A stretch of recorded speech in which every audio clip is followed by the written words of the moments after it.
Assalamualaikum warahmatullahi wabarakatuh. Salam sejahtera bagi kita semua. Budaya sopan santun merupakan nilai luhur bangsa Indonesia yang diwariskan dari nenek moyang. Budaya ini memiliki banyak manfaat. Sopan santun adalah suatu sikap, tingkah laku atau perbuatan yang dilakukan individu untuk menghormati dan menghargai orang lain di sekitarnya. Sopan santun berarti sikap atau perilaku yang tertib sesuai dengan adat istiadat atau norma yang berlaku di pergaulan antar manusia. Setiap harinya memiliki sikap saling menghormati, bertutur kata baik, dan bersikap rendah hati.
Sopan santun merupakan masalah yang penting karena memiliki dampak yang luas dalam berbagai aspek kehidupan sosial.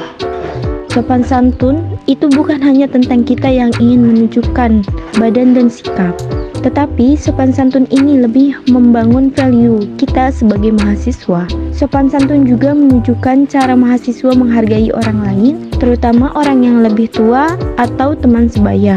Dalam lingkungan pendidikan, sopan santun sangat penting karena itu menunjukkan bagaimana sikap mahasiswa tersebut berperilaku. Sopan santun juga menunjukkan bagaimana kita bisa lebih menghargai dan menghormati orang lain. Perilaku itu menunjukkan bagaimana dirinya, sehingga penting sekali sopan santun itu ada di kalangan mahasiswa. Dalam perkembangan zaman seperti sekarang, sopan santun dianggap sesuatu yang sangat langka. Padahal sopan santun ini merupakan ciri khas dari budaya Indonesia. Sopan santun juga bukan sesuatu hal yang kuno, tetapi sopan santun lebih kepada perilaku. Hal itu ditunjukkan karena sopan santun memiliki kedudukan sebagai identitas keluarganya dan identitas dirinya. Sopan santun harus dilatih dan harus dibiasakan. Pembiasaan itulah yang membangun karakter. Setiap orang itu memiliki karakter yang berbeda-beda yang melekat sejak dini. Kita harus memilah dan memilih mana yang baik, mana yang tidak. Karakter itulah yang bisa diubah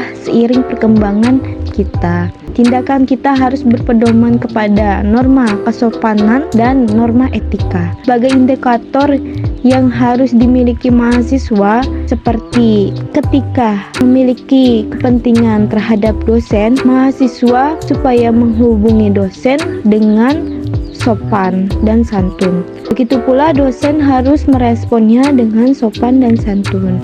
Maka dari komunikasi tersebut bisa berjalan dua arah, bukan satu arah. Upaya untuk memecahkan masalah sopan santun diantaranya sebagai berikut. Yang pertama, pendidikan.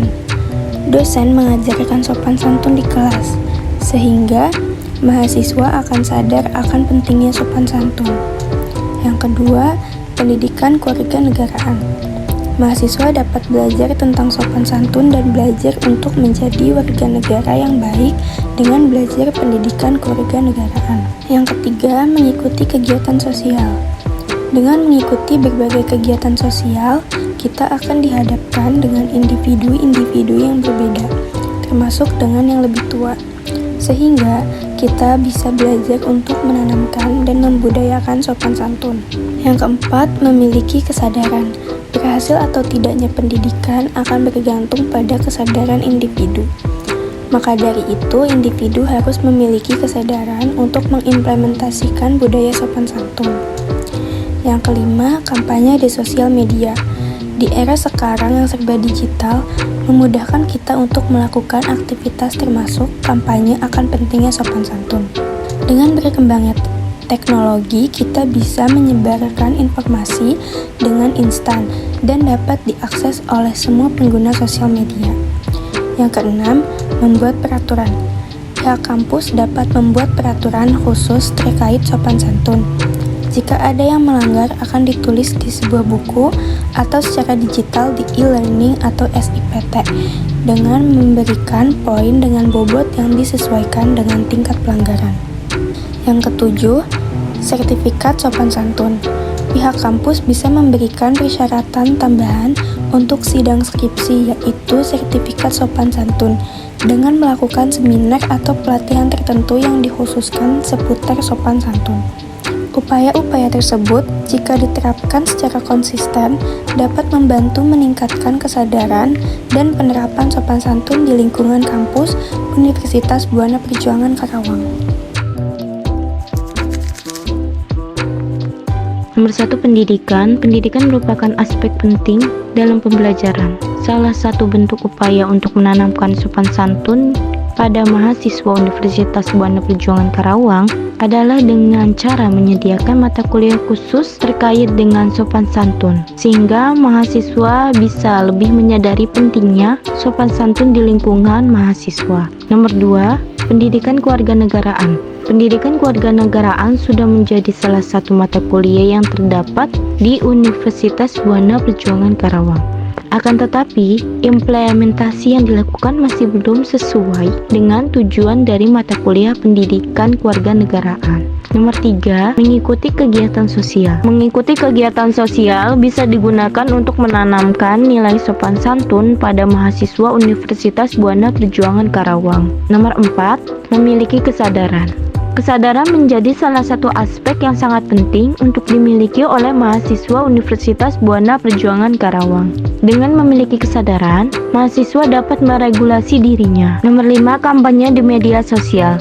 Di era globalisasi ini, mahasiswa dimudahkan dengan adanya media sosial. Dengan adanya media sosial, diharapkan bisa menjadi wadah bagi mahasiswa untuk menyampaikan informasi dengan cepat. Nomor 6, membuat peraturan. Peraturan bisa menjadi nilai penting bagi perjalanan sistem pendidikan di Universitas Buana Perjuangan Karawang. Membuat peraturan bisa menjadi salah satu opsi untuk menanamkan sopan santun di lingkungan Universitas Buana Perjuangan Karawang. Nomor 7, pelatihan sopan santun. Pelatihan sopan santun dilakukan supaya mahasiswa memiliki sopan santun yang baik dan meminimalisir pelanggaran sopan santun di lingkungan Universitas Buana Perjuangan Karawang. Kita memerlukan pendekatan yang terencana dan strategis. Misalnya, yang pertama, membangun koalisi, mengadakan pertemuan dengan rektor dan dekan untuk membahas pentingnya kebijakan sopan santun. Yang kedua, membuat forum diskusi dengan berbagai organisasi mahasiswa untuk membangun dukungan dan strategi bersama. Yang ketiga, mengadakan workshop untuk menyusun proposal kebijakan yang melibatkan akademisi, praktisi pendidikan, dan mahasiswa. Yang keempat, mengatur audiensi dengan anggota parlemen dan pejabat Kementerian Pendidikan untuk mempresentasikan proposal kebijakan. Yang kelima, menyelenggarakan seminar tentang pentingnya sopan santun dalam kehidupan akademik dan sosial. Yang keenam, mengadakan pelatihan untuk dosen dan staf tentang cara menanamkan nilai-nilai sopan santun kepada mahasiswa. Yang ketujuh, monitoring dan evaluasi, mengembangkan indikator kinerja untuk menilai efektivitas kebijakan sopan santun. Yang kedelapan, kolaborasi dengan media, menulis artikel opini di surat kabar atau platform online tentang pentingnya sopan santun di kalangan mahasiswa. Yang kesembilan, meluncurkan kampanye media sosial dengan hashtag khusus untuk mempromosikan nilai-nilai sopan santun. Dan yang terakhir, mengadakan kunjungan studi ke universitas atau negara yang telah berhasil menerapkan kebijakan sopan santun.